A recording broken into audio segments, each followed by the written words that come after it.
What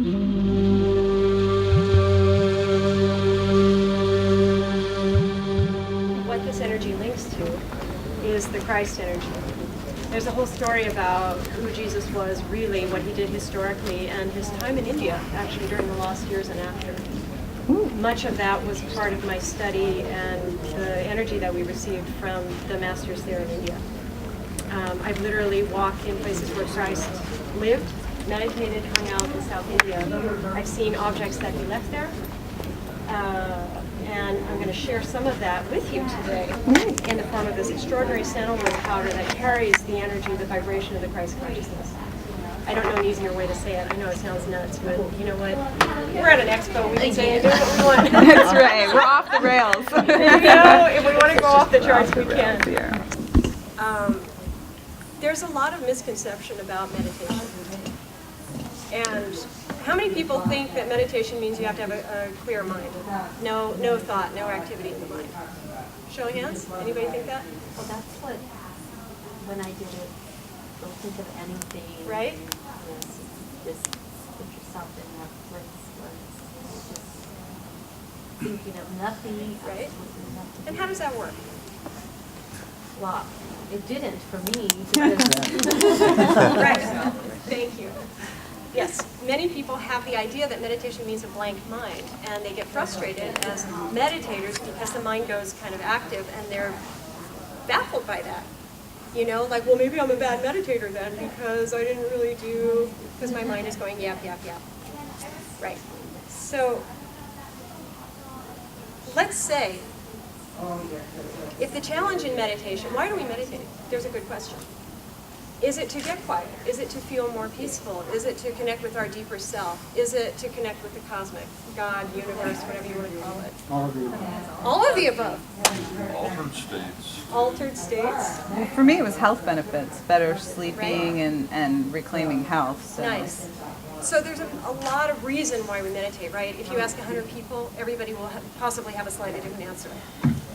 I would suggest that the challenge in meditation, or the goal, if there is such a thing, is to strengthen the conversation that you have with your own soul, with your own consciousness, with your own inner silence. So the trick of it, or the knack of it, is mostly we're hanging out the surface level of the mind.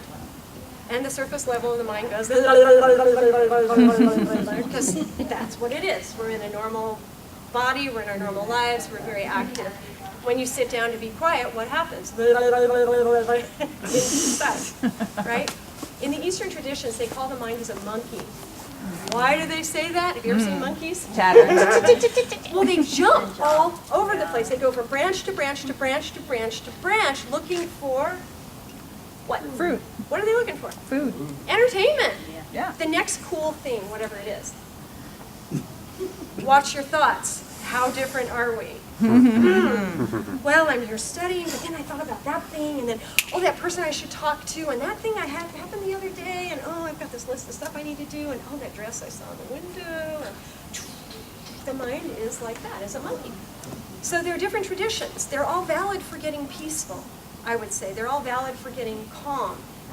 But, and I've done them pretty much everything you can imagine, from guided visualizations to Zen style, to staring at nothing, to eyes open, eyes closed, following the breath, counting backwards from 500, and so on and so on and so on. There's 1,000 ways to meditate. I would offer some are more efficient than others, especially some are more getting to the soul level. So many of them try to chain down the monkey, actually. And if you've ever seen a monkey restrained, they're really not happy. They resist. Oh, totally. They revolt against it being chained down. Who wouldn't, right? It's like if someone tells you go sit in a corner and don't think about a white horse. Come on, what are you going to do? You know, that's all you can think about. So chaining down the monkey really doesn't create a lot of satisfaction, and it certainly doesn't entertain the monkey at all.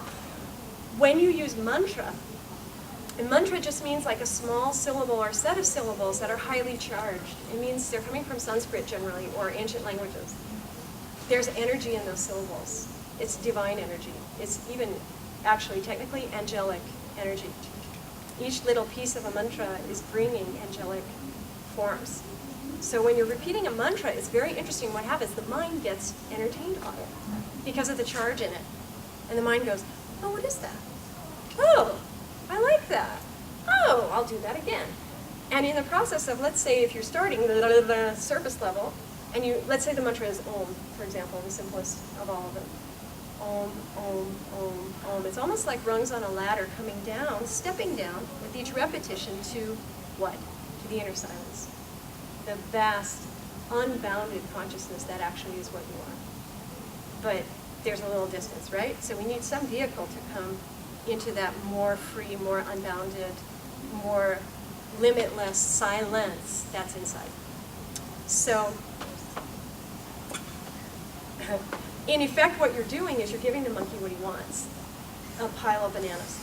And the monkey's just very happily sitting, mantra, mantra, mantra, mantra, peeling and eating the bananas. He doesn't need to go anywhere.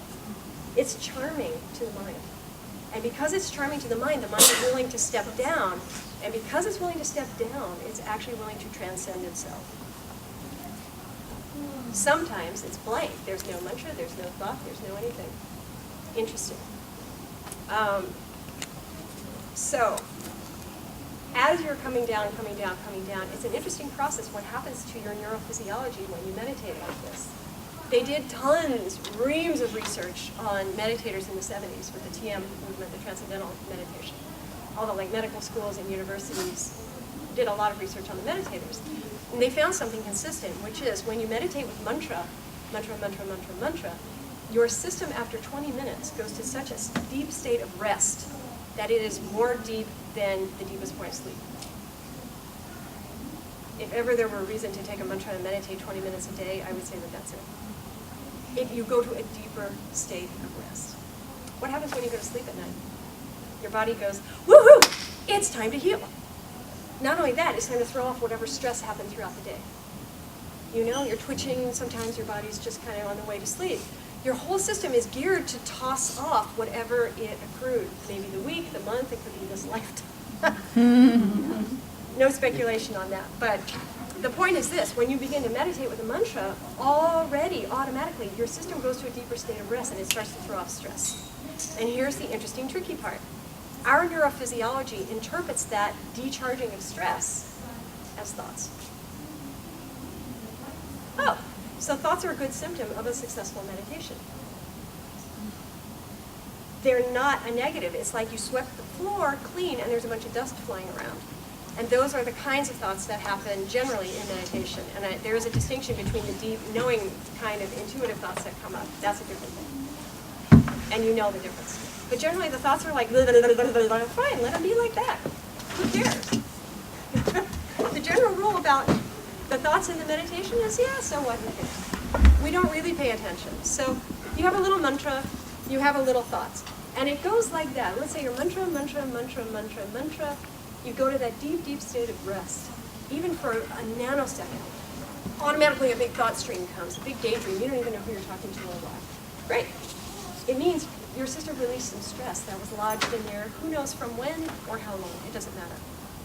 So the advice is, it's simple. You just go, okay, I favor the mantra. Or return to the mantra if I really went off on a big daydream and I don't even know who I'm talking to. Right? So that happens. So you can just make the mantra like, I would say 60%, and the thoughts about 40%. And that's it. So it's a very natural, easy process. It's not a big, giant leap of anything, and the thoughts are a normal part of meditation. Does that make sense? Okay. Finally, I want to offer that if you think about the ocean, I often teach this on the beach on Tuesdays and Wednesdays, and the waves are crashing behind me. And if you consider the ocean can be like this on the surface. It's super turbulent, right? Crazy. Big storms even. At the base of it, at the depths, is silence. It's a great metaphor for the human system. That's how we are. Our system is structured like that. We often don't access it because there's all this interference from the mind and the normalcy of life. But mantra is a vehicle that takes you there very quickly. So my advice is, I'm going to, because we have so little time, I want to give everybody a taste of this. So this is rose water and some of this astounding sandalwood powder. Om Namah Shivaya. It means I bow to that divinity that is me, that great silence that's inside me. That's all part of the meditation. If you can hear yourself think, you can hear yourself meditate. And then gently start the mantra, either Om or Om Namah Shivaya. And I'm going to sing a couple of mantras over that to bring in the high divine energies and the protections and the blessings from all the gurus and the different figures in the divinity. But you be thinking, what do you really want healed? What do you need right now? If the divine is here and is blessing you, what is that? What are you asking? Okay, close your eyes. And I'll sing mantras afterwards to pull everybody out of the meditation.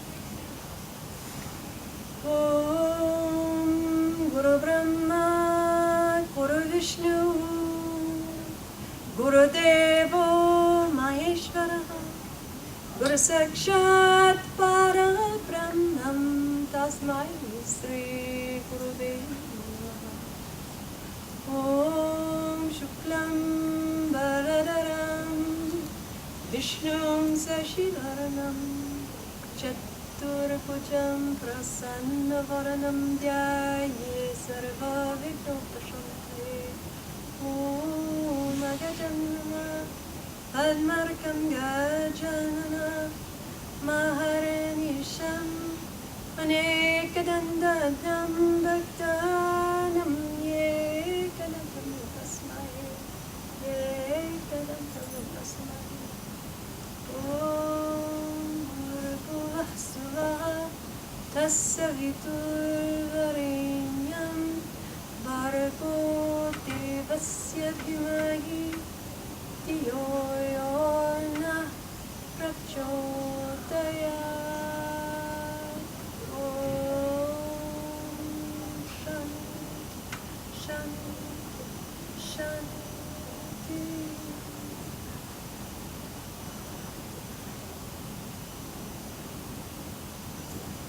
Just open your heart when you sleep like that.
beings be happy and blessed. And in the energy that we generate here, we go to the entire planet to create peace.